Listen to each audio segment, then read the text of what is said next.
ഒറ്റ വാക്കിൽ എൻ്റെ സാക്ഷ്യം കൂടെ പറയാം. യേശുവിനെ അറിയാത്തൊരു കുടുംബത്തിലാണ് ഞാനും ജനിച്ചു വളർത്തപ്പെട്ടത്. രക്ഷ എന്തെന്ന് ഞങ്ങൾക്കറിയത്തില്ല. അറിയാവുന്ന രക്ഷയ്ക്ക് കാലാവധികളുണ്ട്. കാലാവധി കഴിയുമ്പോൾ അത് അഴിച്ചു കളയും. എന്നാൽ ഞാൻ കോളേജിൽ പഠിച്ചുകൊണ്ടിരിക്കുമ്പോൾ TPM-ലെ കൂട്ടുകാരിലൂടെയാണ് ഞാൻ ആദ്യമായി യേശുവിനെ കുറിച്ച് കേട്ടത്. ഒരിക്കൽ പോലും ഞങ്ങൾക്ക് അംഗീകരിക്കാൻ പറ്റത്തില്ല. കാരണം വളർന്നു വന്ന സാഹചര്യവും പഠിച്ചു വെച്ച പാഠങ്ങളുമൊക്കെ ഈ പുസ്തകത്തിനെതിരായിരുന്നു. എന്നാൽ ഒത്തിരി ഈ നാമത്തിനെതിരെ നിരാകരിച്ചു. ഒത്തിരി ഇതിനെതിരെ സംസാരിച്ചു. ക്രിസ്തീയ പാട്ടുകളും വചനങ്ങളും ഒക്കെ തിരുത്തി എഴുതുകയും ഒത്തിരി വിശദീകരിക്കാൻ താല്പര്യപ്പെടുന്നില്ല. എന്നാൽ വേദപുസ്തകത്തിന്റെ പൊരുളുകളെ തിരിച്ച് ജീവിക്കുന്ന ദൈവമായ ക്രിസ്തുവിനെ കുറിച്ച് പ്രസ്താവിക്കുമ്പോൾ അംഗീകരിക്കുവാൻ കഴിയാതെ ഈ നികൃഷ്ട വസ്തു കൈകൊണ്ട് തൊടത്തില്ലെന്ന് പറഞ്ഞ് ഇതിനെ നിരാകരിച്ചതാ. എന്നാൽ ഇന്ന് രാത്രി ഞാൻ ധൈര്യത്തോടെ പറയും, ആരൊക്കെ ഇതിന് വിരുദ്ധമായി കരമുയർത്തിയിട്ടുണ്ടോ അവരെ കൊണ്ടെല്ലാം തമ്പുരാൻ ഇത് ചുമപ്പിച്ചിട്ടുണ്ട്. ആരൊക്കെ ഇതിന് വിരുദ്ധമായി അതരം തുറന്നിട്ടുണ്ടോ അവരെ കൊണ്ടെല്ലാം യേശു ക്രിസ്തു ജീവിക്കുന്ന ദൈവമെന്ന് എൻ്റെ ദൈവം പറയിപ്പിച്ചിട്ടുണ്ട്. അത് ദൈവത്തിൻ്റെ വിശ്വസ്തതയാകിയാൽ ഞാൻ എൻ്റെ ദൈവത്തെ സ്തുതിക്കുക. ഒത്തിരി ഇതിനെതിരെ നിരാകരിച്ചു. ഒടുവിൽ അന്യഭാഷ പറയുന്നവരുടെ അന്യഭാഷ തിരുത്തി എഴുതിയിട്ടും പാട്ടുകൾ തിരുത്തി എഴുതിയും വാക്യങ്ങൾ തിരുത്തി എഴുതിയും ഗ്രൂപ്പായി ചേർന്ന് ഒത്തിരി പ്രവർത്തിച്ചു.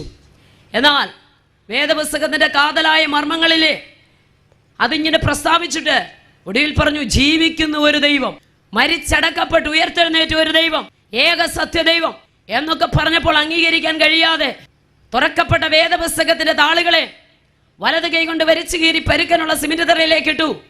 പാരകന്റെ ചെരുപ്പ കാൽക്കുന്ന അതുകൊണ്ട് ചവിട്ടി അതിനെ തുപ്പി. നിങ്ങളുടെ യേശു ജീവിക്കുന്ന ദൈവമാണെങ്കിൽ അവന്റെ ശക്തി ഒന്ന് കാണട്ടെന്ന് പറഞ്ഞ് ഒരു കൊച്ചു കുഞ്ഞിന്റെ പേപ്പർ കീറിക്കുന്ന ലാഘവത്തോടെ വേദപുസ്തകം വലിച്ചു കീറി. ഒറ്റ വാക്കിൽ ആ സാക്ഷ്യം ഞാൻ പറയാം. ഏത് കരം കൊണ്ട് പുസ്തകം വലിച്ചു കീറിയോ അതേ കരം തളർന്ന്, ഏത് കാല് കൊണ്ട് അതിനെ ചവിട്ടിയോ അതേ കാല് തളർന്ന്, ഏത് അതരം കൊണ്ട് അതിനെ തുപ്പിയോ അതേ നാവ് സ്തോത്രം താണ്. ലോകത്തിലെ വൈദ്യന്മാർ ഉപേക്ഷിച്ച് എൻ്റെ യേശു രക്ഷിച്ചു. ഞാൻ എങ്ങനെ ദൈവത്തെ സ്തുതിക്കാതിരിക്കും? ഞാൻ പലപ്പോഴും പറയാറുണ്ട്, സ്തോത്രം പാസ്റ്റേഴ്സൊക്കെ ഇങ്ങനെ ചർച്ചിലായാലും അതേ സ്റ്റേജിലായാലും ഒക്കെ ഇങ്ങനെ ഒന്ന് സ്തുതിച്ചേ, ഒന്നുകൂടെ ഒന്ന് സ്തുതിച്ചേ, കൈ കുടഞ്ഞുകൊണ്ട് സ്തുതിച്ചേ, തല കുലുക്കിക്കൊണ്ട് സ്തുതിച്ചെന്നൊക്കെ പറയാറുണ്ട്. സ്തോത്രം. എന്നാലും ശവക്കോട്ടെ കുരിശിരിയുന്ന പോലെ വന്നിരുന്നിട്ട് പോകുന്നവരുണ്ട്. പക്ഷേ സ്തോത്രം, എന്നെ ബൈബിൾ കോളേജിൽ പഠിപ്പിക്കുമ്പോൾ ഞങ്ങളുടെ അധ്യാപകൻ പറയുന്ന ഒരു കാര്യമുണ്ട്, അകം തിളച്ചു മറിയുന്നവൻ അധരം പൂട്ടി ദൈവസ്ഥലിൽ ഇരിക്കാൻ പറ്റത്തില്ല. ഒരിക്കൽ കോവിഡിന്റെ ആരംഭ സമയത്ത് ചോദിച്ചു, നമുക്കിത് വരുമോന്ന്. അന്ന് ദൈവാത്മാവിനോട് ഇടപെട്ട ഒരു കാര്യമുണ്ട്. ഈ ബുദ്ധിയുള്ള മനുഷ്യനും ബുദ്ധിയില്ലാത്ത മനുഷ്യനും ഭവനം പണിഞ്ഞത് അദ്ദേഹത്തെ സുവിശേഷത്തിലുണ്ട്. അവിടെ എങ്ങനെ എഴുതിയിരിക്കുന്നു, ഒരുവൻ പാറമേൽ അടിസ്ഥാനമിട്ട് ഭവനം പണിഞ്ഞു. ബുദ്ധിയുള്ളവൻ, ബുദ്ധിയില്ലാത്തവൻ മണലിന്മേൽ അടിസ്ഥാനമിട്ട് ഭവനം പണിഞ്ഞു. അവിടെ എഴുതിയിരിക്കുന്നു, വൻമഴ പെയ്തു, നദികൾ പൊങ്ങി, കാറ്റടിച്ചു, വീടിന്മേൽ അലച്ചു. അപ്പൊ വൻമഴ പെയ്തപ്പോഴും നദികൾ പൊങ്ങിയപ്പോഴും കാറ്റടിച്ചപ്പോഴും വീടിന്മേൽ അലച്ചപ്പോഴും രണ്ട് വീടിനെ ഒരുപോലെ ബാധിച്ചു. പക്ഷെ പാറമേൽ അടിസ്ഥാനമിട്ടത് തകർന്നു പോകാനിടയായില്ല. അങ്ങനെയെങ്കിൽ ക്രിസ്തു എന്ന പാറമേലാണോ അടിസ്ഥാനം? രോഗം വരുത്തില്ലെന്നൊന്നും പറഞ്ഞില്ല. അല്ലേലിയ. ഞാൻ ദൈവാത്മാവ് എന്നോട് ഇടപെട്ട, ഈ എല്ലാവരും പോയതുപോലെ അല്ല യോഹന്നാനെ നീ പത്മോസിൽ പോയത്. ഒന്ന് വിശ്വസിക്കാൻ പറ്റുമോ? പലരും പല കാരണത്താൽ പത്മോസി കയറി. ഒരു ദൂത് ഞാൻ പറയാം. ചിലർക്കൊക്കെ കഷ്ടം വരുമ്പോൾ ഇത് എന്നെയും കൊണ്ടേ പോകത്തുള്ളൂ. രോഗം വരുമ്പോൾ പറയാം എൻ്റെ അപ്പനീ രോഗമാ, വല്യപ്പനീ രോഗം, ഇത് എന്നെയും കൊണ്ടേ പോകത്തുള്ളൂ. ഇങ്ങനെ സ്വയം ശപിച്ചും നെഗറ്റീവായിട്ടുള്ള കാര്യങ്ങൾ പറഞ്ഞും ഇരിക്കാതെ അകത്തളത്തിൽ ആത്മാവിൻ്റെ കൃപ വ്യാപിച്ചവൻ പറയണം, എല്ലാവരും പോയതുപോലെ അല്ല യോഹന്നാനെ നീ പത്മോസി പോയത്. പലരും പല കാരണത്താൽ അവിടെ കയറി. പക്ഷെ നിന്നെ ഇതിനകത്ത് തമ്പുരാൻ കയറ്റിയതിൻ്റെ പിന്നിൽ ദൈവത്തിന് ചില പദ്ധതിയുണ്ട്. ഇന്ന് രാത്രി വിശ്വസിക്കാൻ പറ്റുമോ? അതെ, ഹല്ലേലൂയ. എല്ലാവരും കയറിയ പോലെ നീ കയറിയ നിനക്ക് തോന്നിയാലും ഹല്ലേലൂയ, അതിനകത്തുനിന്ന് ഒരുത്തനും പുറത്തു വന്നിട്ടില്ല. ഇന്ന് രാത്രി എത്ര പേർ വിശ്വസിക്കുന്നുണ്ട്? എന്നാൽ നീ അതിനകത്തുനിന്ന് പുറത്തു വരും. എല്ലാവരും കയറിയതുപോലെ അല്ല പത്മോസി യോഹന്നാൻ കയറിയത്. വേദപുസ്തകത്തിലെ താളുകളെ പൊരുളിച്ചിരുന്ന കൂട്ടുകാരുടെ നടുവിൽ വെച്ച് വലിച്ചു കീറി പരുക്കനുള്ള സിമന്റ് തറയിലേക്കിട്ട് പാരകന്റെ ചെരുപ്പ് കൊണ്ട് ചവിട്ടി അതേ തുപ്പിയിട്ട് നിങ്ങളുടെ യേശുവിന് ശക്തി ഉണ്ടേ കാണട്ടെന്ന് പറഞ്ഞ് ഈ നാമത്തെ നിരാകരിച്ച വ്യക്തിയാണ് ഞാൻ. സ്തോത്രം. ചെറിയൊരു ടെമ്പറേച്ചർ തുടങ്ങിയതാ. സ്തോത്രം. ഒടുവിൽ പെട്ടെന്ന് വായൊരു വശത്തേക്ക് കൂടി സംസാരശേഷി നഷ്ടപ്പെട്ടപ്പോൾ Kottayam medical college Bell's palsy എന്നാ പറഞ്ഞത്. ബെൽസ് പാൾസി അല്ല, ദൈവത്തിന്റെ കരമായിരുന്നു. പ്രൈസലോ. മാസങ്ങൾ പലത് കഴിഞ്ഞപ്പോൾ വലത് കൈയും വലത് കാലും ശോഷിച്ചു, ആമവാദം വന്ന പോലെ. സ്തോത്രം. 3.5 മാസം കഴിഞ്ഞപ്പോൾ ഇടത് കൈയും ഇടത് കാലും ശോഷിച്ചു. ഒറ്റ വാക്കിൽ അതും പറഞ്ഞാൽ സമൃദ്ധമായി മുടിയെല്ലാം കൊഴിഞ്ഞ് വായൊരു വശത്തേക്ക് കോടി, കൈകാലുകൾ ശോഷിച്ചു. ഒടുവിൽ അവിടെ നിന്ന് ഉപേക്ഷിച്ച് എന്നെ ജയഭാരതത്തിലേക്കാണ് കൊണ്ടുവന്നത്. അവിടുത്തെ ശക്തമായ ചികിത്സയെല്ലാം അങ്ങോട്ട് കഴിഞ്ഞപ്പോൾ സ്തോത്രം, പ്രിയരെ സ്തോത്രം, ലോകം കൈവിട്ട് എന്നെ എൻ്റെ യേശു രക്ഷിച്ചു. എങ്ങനെയാ ദൈവത്തെ സ്തുതിക്കാതിരിക്കുന്നത്? എങ്ങനെയാ ദൈവത്തെ ആരാധിക്കാതിരിക്കുന്നത്? എങ്ങനെയാ മൗനമായിരിക്കാൻ കഴിയുന്നത്? സ്തോത്രം, ഹല്ലേലൂയ. അങ്ങനെ കിടക്കുമ്പോഴാണ് നാഷണൽ ഗോസ്പൽ ഫോഴ്സ് എന്ന് പറഞ്ഞ ടീമിന്റെ പ്രവർത്തകർ ഞങ്ങളുടെ ദേശത്തേക്ക് വന്നു. കവലയിൽ നിന്നുകൊണ്ട് അവർ വിളിച്ചു പറഞ്ഞു, മരിച്ച് നാറ്റം വെച്ച ലാസറിനെ ഉയർപ്പിച്ച ഒരു ദൈവമുണ്ട്, മരിച്ചടക്കപ്പെട്ടവരെ ഉയർപ്പിച്ച ഒരു ദൈവമുണ്ട്, നാറ്റം വെച്ച ലാസറിനെ ഉയർപ്പിച്ച ഒരു ദൈവമുണ്ട്. Praise the Lord, hallelujah. എന്നാൽ സ്തോത്രം, ആ ദൈവത്തിന്റെ ശക്തി കാണട്ടെന്ന് പറഞ്ഞ് വിളിച്ചുകൊണ്ട് വന്ന പ്രിയപ്പെട്ടവരുടെ നടുവിൽ ഒറ്റവാക്കിൽ പറയാമതും കിടക്കയ്ക്ക് ചുറ്റും നിന്ന് കരത്തോട് കരം കോർത്ത് പിടിച്ച് ആത്മശക്തിയോടെ അവർ യേശുവിന്റെ നാമത്തിൽ പ്രാർത്ഥിച്ചു. സ്വർലോകരുടെയും ഭൂലോകരുടെയും അധോലോകരുടെയും ഏത് മുഴങ്കാലും അടങ്ങുന്ന നസ്രയനായ യേശുവിന്റെ നാമത്തിൽ അവരാത്മാവിൽ ആരാധിക്കുമ്പോൾ യേശുവിന്റെ നാമം മാകൊണ്ട് എടുക്കത്തില്ലെന്ന് പറഞ്ഞ് നിരാകരിച്ച് എൻ്റെ മേൽ ആ ആത്മാവിന്റെ സാന്നിധ്യം ഇറങ്ങി. 4 ഒരു പക്ഷപാതക്കാരനെ എടുത്തുകൊണ്ടുവന്ന് വീടിന്റെ മേൽക്കൂര തുറന്നിട്ട് യേശു ഇരുന്ന സ്ഥലത്തേക്ക് ഇറക്കിക്കൊണ്ടുവന്നപ്പോൾ കൊണ്ടുവന്നവരുടെ വിശ്വാസത്താൽ ആ പക്ഷപാതക്കാരൻ സൗഖ്യമായെങ്കിൽ ഇന്ന് രാത്രി വിളിച്ചു പറയാ, ഒരു പക്ഷേ ഈ പന്തലിനകത്തല്ല, വീടുകളിൽ, വീതികളിൽ, വഴിയോരങ്ങൾ, വരാന്തകളിൽ, കടത്തിണ്ണങ്ങൾ, വാഹനങ്ങളിലൊക്കെ ഞങ്ങളെ ശ്രദ്ധിക്കുന്നവരുണ്ട്. പ്രിയരെ, ഒരു മതത്തിന്റെ വക്താവായോ ഒരു സംഘടനയുടെ വക്താവായി നിന്നുകൊണ്ടല്ല ഇന്ന് രാത്രി ഞാൻ യേശുവിനെ പ്രസംഗിക്കുന്നത്. കാരണം എന്റെ യേശു ഒരു മതസ്ഥാപകനല്ല. യേശു ഒരു മതം സ്ഥാപിച്ചിട്ടില്ല. ലക്ഷം വീട്ടിൽ കിടന്നവരെ, ലക്ഷപ്രഭുവിനെ ഒരുപോലെ സ്നേഹിച്ച ഒരു ദൈവമുണ്ടെങ്കിൽ അത് യേശുവോ. അങ്ങനെ ആത്മാവിൽ അവർ ആരാധിച്ചു കൊണ്ടിരിക്കുമ്പോൾ, ആത്മാവിൽ അവർ പ്രാർത്ഥിച്ചു കൊണ്ടിരിക്കുമ്പോൾ സ്തോത്രം, എൻ്റെ അമ്മ പറഞ്ഞു എൻ്റെ കുഞ്ഞ് മരിക്കാൻ പോവുകയെന്ന്. ഒറ്റവാക്കിൽ ലോകവൈദ്യന്മാർ ആശ്രയസ്ഥാനങ്ങൾ അറ്റുപോയി. അകത്തളത്തിൽ 18 കിലോ പോലും തികച്ചില്ലാത്തൊരു അസ്ഥിഭഞ്ജനമായി കിടന്ന്, ഈ ഷേപ്പൊന്നുമല്ല. ഇന്ന് ഞാൻ ചിരിക്കുന്ന മുഖമായി നിങ്ങളുടെ മുമ്പിൽ നിൽക്കുമ്പോൾ മുടിയെല്ലാം കൊഴിഞ്ഞ് വായൊരു വശത്തേക്ക് കൂടി, വലിച്ചു വിടുക, കേൾവി നഷ്ടപ്പെട്ട്, കൈകാലുകൾ ശോഷിച്ച്, ഉച്ചി മുതൽ പാദം വരെ പപ്പടം തിളച്ച വെളിച്ചെണ്ണയ്ക്കകത്തുമ്പോൾ കുമളുകൾ പോലെ വരുന്ന പോലെ ദേഹത്ത് വ്രണം നിറഞ്ഞ് ശരീരയവങ്ങൾ പോലും വഴിക്ക് ഡ്രസ്സ് പോലും ധരിക്കാൻ കഴിയാതെ വിരൂപമായൊരവസ്ഥയിൽ അവർ വരുമ്പോൾ ഒരു ഷീറ്റ് മാത്രം എൻ്റെ ദേഹത്തേക്കിട്ട് അങ്ങനെ നിശ്ചലമായി കിടന്നിടത്ത് എൻ്റെ അമ്മ പ്രാർത്ഥിക്കുമായിരുന്നു, ദൈവമേ എൻ്റെ ജീവനെ എടുക്കണേ, എനിക്കിത് കാണാൻ വയ്യ. അവിടെ കിടന്നുകൊണ്ട് സ്തോത്ര കരത്തോട് കരം കോർത്തു പിടിച്ച് കിടക്കുന്ന എൻ്റെ ചുറ്റും നിന്നുകൊണ്ട് അഭിഷിക്തന്മാർ പ്രാർത്ഥിച്ചു, കർത്താവേ, സുന്ദരമെന്ന ദേവാലയത്തിൽ ഭിക്ഷയാഞ്ചിട്ട് മുടന്തന് സൗഖ്യം കൊടുത്ത നാഥ, ഇവളെ ഇവിടെ എഴുന്നേൽപ്പിച്ച് കാലഘട്ടത്തിന്റെ ശബ്ദമാക്കി, രാജ്യങ്ങളുടെ ശബ്ദമാക്കി, ക്രിസ്തുവിന്റെ ശബ്ദമാക്കി മാറ്റണമെന്ന് ആത്മാവിൽ പ്രാർത്ഥിക്കുമ്പോൾ സകല നാമത്തിലും മേലായ നാമം, എല്ലാ നാമത്തിലും മേലായ നാമം, എല്ലാ മുഴങ്കാലും മടങ്ങുന്ന നാമം, ഹല്ലേലൂയ. ആ നാമം ധരിച്ചവർ, എനിക്കതാ പറയാനുള്ളത്, ആ നാമം ധരിച്ചവർ, സ്തോത്രം, യേശുവിന്റെ നാമത്തിൽ സ്നാനമേറ്റവർ, പ്രൈസ് ദി ലോർഡ്. ക്രിസ്തുവിനോട് ചേരുവാൻ സ്നാനമേറ്റിരിക്കുന്ന നിങ്ങൾ ധരിച്ചിരിക്കുന്നു. ഈ നാമം ധരിച്ചുകൊണ്ട് അവരെന്റെ വീട്ടിലോട്ട് കയറി വന്നു. ആ നാമം ചൊല്ലി കിടക്കയ്ക്ക് ചുറ്റും കൈകോർത്ത് പിടിച്ചു 3 പ്രാവശ്യം വൊമിറ്റ് ചെയ്തു. 3-ാമത്തെ പ്രാവശ്യം ഞാൻ പറഞ്ഞു, യേശു യേശു യേശു ഭഗവാൻ ജീവിക്കുന്നു. സ്തോത്രം. അന്ന് എന്നെ എൻ്റെ ദൈവം വിടുവിച്ചു. സ്തോത്രം. 87 വയസ്സുള്ള എൻ്റെ അമ്മയെ ദൈവം രക്ഷിച്ചു. എങ്ങനെയാ സ്തുതിക്കാതിരിക്കുന്നത്? എങ്ങനെയാ ആരാധിക്കാതിരിക്കുന്നത്? പ്രിയരെ, വിടുതൽ പ്രാപിച്ചവർക്ക് മൗനമായിരിക്കാൻ കഴിയത്തില്ല. സ്തോത്രം. ഞാൻ രക്ഷിക്കപ്പെട്ടവന്റെ വീട്ടിൽ ജനിച്ചതല്ല. സ്തോത്രം. ഒരു ക്രിസ്തീയ കുടുംബത്തിൽ ജനിച്ചു വളർത്തപ്പെട്ടതല്ല. സ്തോത്രം. ഹല്ലേലൂയ. എൻ്റെ സഹോദരങ്ങളെല്ലാം നന്നായി ഞങ്ങളോട് സഹകരിക്കുന്നു. എല്ലാവരുടെയും മുമ്പിൽ ഞങ്ങൾ സ്തോത്രം ദൈവം തന്ന സാക്ഷ്യത്തോടെ ജീവിക്കുന്നു. ഒരു കാര്യം ഞാൻ പറയാം, ഞാൻ അനുഭവിച്ചതും രുചിച്ചതുമായ ഒരു സത്യം പറയാം. സ്തോത്രം. നമ്മളൊക്കെ കിടന്നുറങ്ങിയ സമയത്തും സ്തോത്രം, ഞാൻ എന്നെ ഇതിനകത്ത് ഉൾപ്പെടുത്തി തന്നെ പറയാം, രാവുകളെ പകലുകളാക്കി മദ്യപാന്മാരുടെ കുടുംബത്തിന്റെ സമാധാനം, അവരുടെ കുടുംബജീവിതത്തിന്റെ ഭദ്രത, അവരുടെ തലമുറകളുടെ ഓരോ ചലനങ്ങളിലും കർത്താവേ, അവർ ഈശ്വരനെ അറിയുന്നവരായി മാറണം, മാതാപിതാക്കളെ ബഹുമാനിക്കുന്നവരായി മാറണം. സ്തോത്രം. അവർക്കൊരു ഈ മദ്യത്തിന്റെ പിന്തുടർച്ച ഉണ്ടാകരുതെന്ന് പറഞ്ഞ് രാവുകളെ പകലുകളാക്കി സുവിശേഷ വേലക്കാർക്ക് അറിയുകയാണ്. പലപ്പോഴും കേരളത്തിലും മറ്റു പലയിടത്തൊക്കെ സ്തോത്രം ചവിട്ടിയും തുപ്പിയും അടിച്ചുമൊക്കെ അവരെ കൊല്ലുമ്പോഴും, സ്തോത്രം, അവസാന തുള്ളി രക്തം വരെ അവരുടെ ശരീരത്തിൽ നിന്ന് വാർന്നൊഴുകുമ്പോഴും അവർ പറയുന്ന ഒരു കാര്യമുണ്ട്, ദൈവമേ ക്ഷമിക്കണമേ എന്ന്. കാരണം തിരിച്ചടിക്കാൻ അറിയാത്തവരല്ല, സ്തോത്രം, തിരിച്ച് പ്രവർത്തിക്കാൻ അറിയാത്തവരുമല്ല. ഒരു കാലത്ത് അങ്ങനൊക്കെ ചെയ്തിരുന്നവരാം. പക്ഷേ തമ്പുരാൻ ആ കയ്യെ കൂട്ടിക്കെട്ടി. ക്രിസ്തുവിന്റെ സ്നേഹം സുവിശേഷ വേലക്കാരനെ കയ്യെ കൂട്ടിക്കെട്ടി. സ്തോത്രം. അതുകൊണ്ട് ഇന്ന് ഹല്ലേലൂയ, യേശുവിനെ ഉയർത്തുന്ന സുവിശേഷ വേലക്കാർക്ക് ഒന്നേ ഉള്ളൂ, ദേശത്തിനു വേണ്ടി കരയുന്നു. സ്തോത്രം. ഒരു കൂട്ടം അഭിഷിക്തന്മാർ കരത്തോട് കരം കോർത്തു പിടിച്ച് പ്രാർത്ഥിക്കുമ്പോൾ ഞാൻ എടുത്ത ഒരു തീരുമാനമുണ്ടായിരുന്നു. എൻ്റെ ആ അവസാന ശ്വാസം പോകുന്ന നിമിഷം വരെ യേശു, സ്തോത്രം, എന്ന് വെച്ചാൽ മരിക്കുന്ന നിമിഷം വരെ യേശു എന്ന പദം എൻ്റെ അതിരത്തിലെടുക്കുകയില്ലാന്ന് ഈ രാത്രി വിളിച്ചു പറയട്ടെ പ്രിയരെ. സ്തോത്രം. ഹല്ലേലൂയ. ഞാൻ അങ്ങനെ എടുത്ത ദൃഢനിശ്ചയത്തിൻ്റെ നടുവിൽ നാവ് താണുകിടന്ന് എൻ്റെ അടുക്കൽ അവർ വന്ന് കരത്തോട് കരം കോർത്ത് പിടിച്ച് പ്രാർത്ഥിച്ചു. അവരാത്മാവിൽ പ്രാർത്ഥിച്ചു. അവരാത്മാവിൽ നിറഞ്ഞ്, ദൈവമേ ഇന്ന് പകൽ ഇവിടെ ഒരു വിടുതൽ സംഭവിക്കണം. അത് യേശുവിൻ്റെ നാമത്തിലുള്ള ഒരു വിടുതലായിരിക്കണം. സകല മുഴങ്കാലും മടങ്ങുന്ന നാമം, എല്ലാ നാമത്തിലും മേലായ നാമം. സ്തോത്രം. മരണത്തിന് ഒതുക്കാൻ കഴിയാത്ത നാമം. സ്തോത്രം. ആർക്കും പിടിച്ചു വെക്കാൻ കഴിയാത്ത നാമം. പ്രിയരെ, യേശുവിനെ അറിയാത്ത കുടുംബത്തിൽ അന്ന് പകൽ, സ്തോത്രം, ആ നാമത്തെ ഉയർത്തിക്കഴിഞ്ഞപ്പോൾ സകല ബന്ധനങ്ങൾ ഒഴിഞ്ഞു. എനിക്ക് 87 വയസ്സുള്ളൊരു അമ്മയുണ്ട്. സ്തോത്രം. ഇപ്പം ഞാൻ ഈ സ്റ്റേജിൽ നിൽക്കുമ്പോൾ എൻ്റെ അമ്മ എനിക്ക് വേണ്ടി പ്രാർത്ഥിച്ചുകൊണ്ടിരിക്കുക.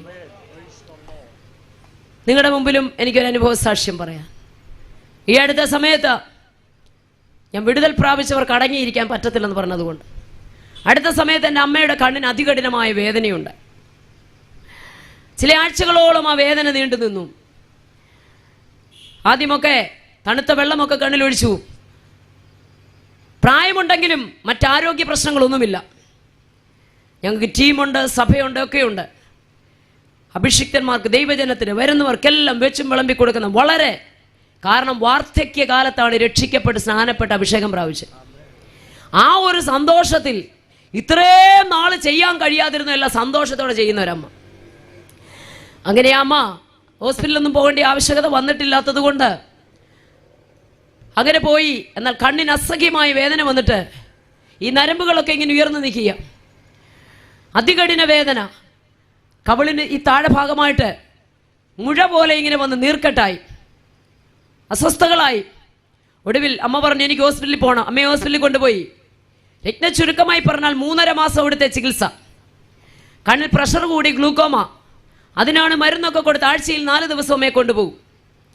അവിടെ ഏകദേശം 1.5 ലക്ഷം രൂപ ചെലവഴിച്ചു. ഒടുവിൽ പറഞ്ഞ അമ്മയ്ക്ക് കുറവില്ല, അതികഠിനമായ വേദന കൂടുകയാണ്. അമ്മയെ മറ്റൊരു അറിയപ്പെടുന്ന ഹോസ്പിറ്റലിലേക്ക് കൊണ്ടുപോയി. അവിടെയും ചെന്ന് നല്ല വിദഗ്ധമായ ചികിത്സകൾ തന്നെ അമ്മയ്ക്ക് കൊടുത്തു. എന്നാൽ ഓരോ ദിവസവും അമ്മയുടെ കണ്ണിൻ്റെ അസ്വസ്ഥത കൂടി, ചെവിക്കകത്ത് വേദനയായി, ഉമിനീരിറക്കാൻ വയ്യ. ആഴ്ചയിൽ 4 ദിവസം ഇതുപോലെ തന്നെ കൊണ്ടുപോകും. ഒരു ദിവസം തിങ്കളാഴ്ച വൈകിട്ട് കൊണ്ടുപോയി. അപ്പോൾ കോട്ടൺ ഗോസും കൂടെ ചേർത്ത് കണ്ണേൽ ഇങ്ങനെ വെച്ചിട്ടുണ്ട്. ആദ്യമൊക്കെ ഞങ്ങൾ മരുന്നൊഴിച്ച് കൊടുക്കുമായിരുന്നു. വേദന അസഹ്യമായപ്പോൾ നിങ്ങൾ തൊടണ്ട, ഞാൻ തന്നെ ഒഴിച്ചോളാമെന്ന് പറഞ്ഞ് ഞങ്ങളെ കൊണ്ട് ചെയ്യിക്കത്തില്ല. അങ്ങനെ എൻ്റെ കൂടെയുള്ള സഹോദരിമാരൊക്കെ പറയും, അമ്മ ഞങ്ങൾ ഒഴിച്ചു തരാം, വേണ്ട എന്ന് പറഞ്ഞു.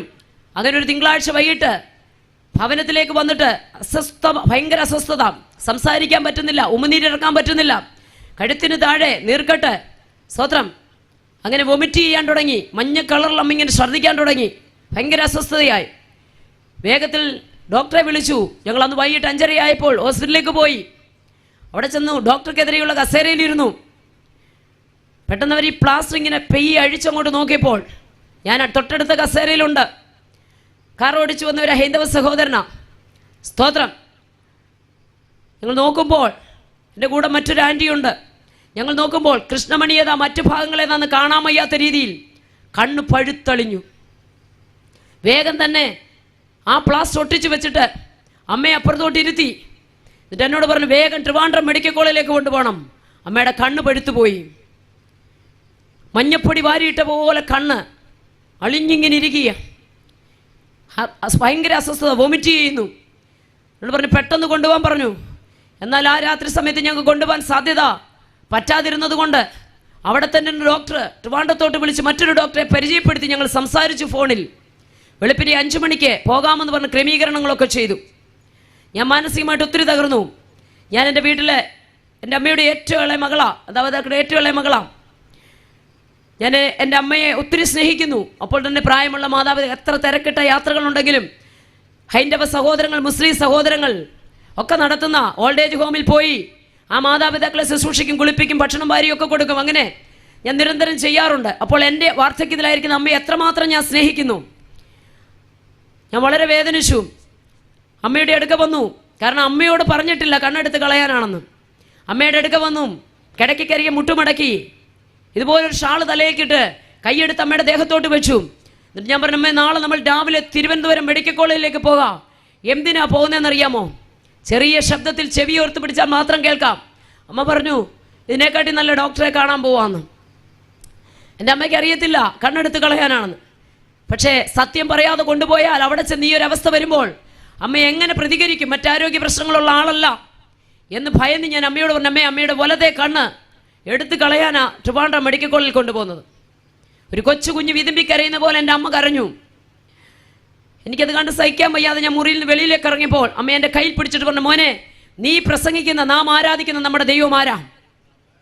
നിനക്ക് ഉറക്കം വരുന്ന സമയം വരെ മോനെ വലത്തെ കൈയെടുത്ത് എൻ്റെ കണ്ണയിൽ വെച്ച് സ്തോത്രം പറയാൻ പറ്റുമോന്ന്.